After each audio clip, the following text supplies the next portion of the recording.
entrando pela janela do quarto, como se fossem uns seres escuros.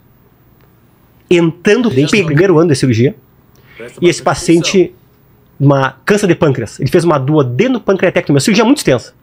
Estava internado há vários dias e eu comuniquei para a família que ele teria alta no outro dia. Falei, olha, amanhã vai ter alta. E esse paciente estava no 409 com mais 5 pessoas. Ou melhor, 5 ao todo, ele mais 4. Por coincidência, eu estava de plantão aquela noite, nesse hospital, como residente, dormindo.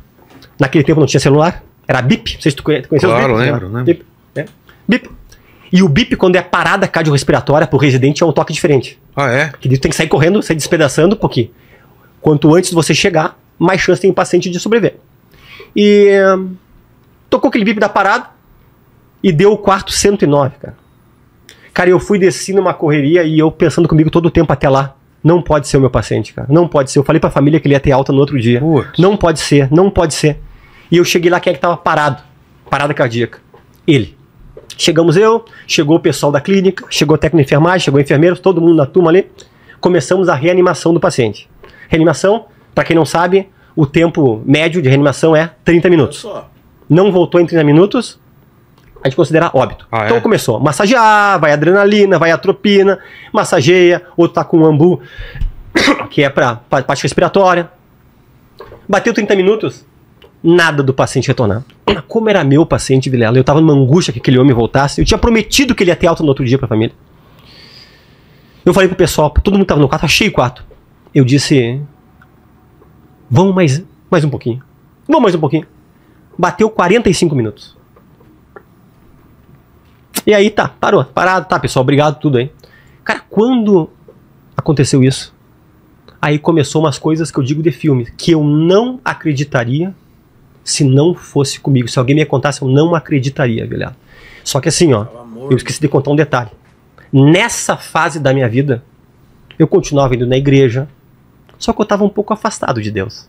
Sabe aquele tu ir na igreja só por ir? Sei, sei. Sabe? Eu tava um pouco afastado. Tanto que foi uma experiência que chacoalhou a minha vida pro resto da vida. Aquilo lá. E pra pessoas que não acreditam em vida após a morte. Né? Nossa vida aqui é bem pouquinho tempo, né? A eternidade é o começo da história, né? É. Aí, o que houve? Aquilo começou a se mexer, se contorcer. Só que nós médicos, como eu te expliquei, a gente sempre quer achar uma explicação técnica. Existem umas mioclonias involuntárias, que são os movimentos, tipo uma convulsão, que pode dar em pessoa depois de morta. Dá durante um tempo previsto, mas não 45 minutos, velho. Só que aquilo começou a se mexer demais, velho.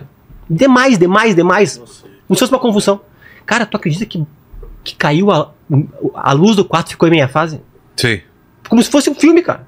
Cara, resumo da obra. Saiu todo mundo daquele quarto. Os pacientes que puderam saíram com seus sorinhos correndo do quarto. E quem que ficou com o paciente lá dentro? Eu. Porque o paciente era meu.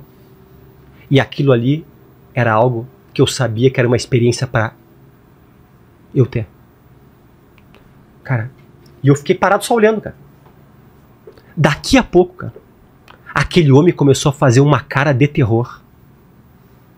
Aquele homem começou, Vilela, a se contorcer. Ele começou assim, ó, como se fosse, sabe, tu tá apertando o pescoço de alguém. Um desespero, como se ele, assim, ó, cara, como se ele estivesse vendo alguma coisa ou indo para um lugar de muita tristeza. Cara, e eu consegui vislumbrar, entrando pela janela do quarto, como se fossem uns seres escuros.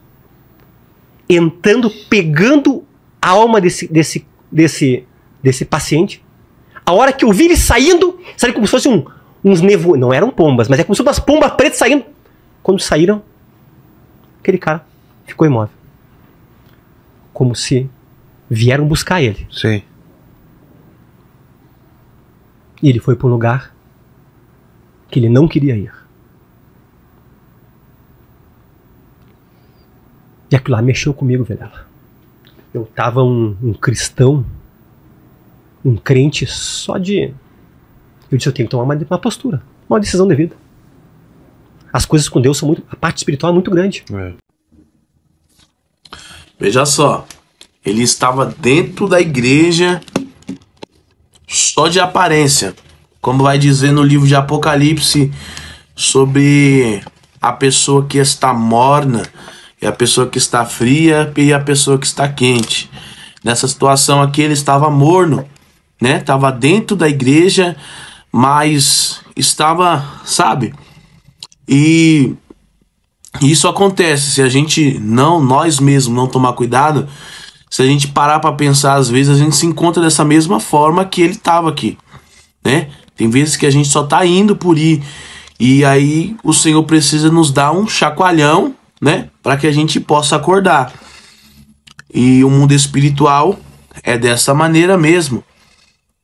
E algo interessante é a gente pensar, irmãos, que se a gente, até quem está dentro da casa do Senhor, como ele disse que ele estava, desta maneira, pode chegar no dia que a gente for levado dessa terra, acontecer o mesmo que aconteceu com esse paciente. Ser levado por um lugar que ele com certeza não vai gostar, né? Então que a gente venha ficar alerta e nunca está, né? Vamos dizer assim, nunca está um pé dentro e um pé fora. Nunca permanecer em cima do muro, mas escolher e permanecer em um lado. E quem está aí fora e ainda não aceitou a Jesus como único e suficiente Salvador, fique alerta. Ainda é tempo de aceitar o Senhor. Estamos aqui apenas de passagem. Isso aqui é só o começo. A eternidade ainda não chegou. Você tem a oportunidade de viver a eternidade com Cristo. Mas você também tem a oportunidade de viver a eternidade no inferno.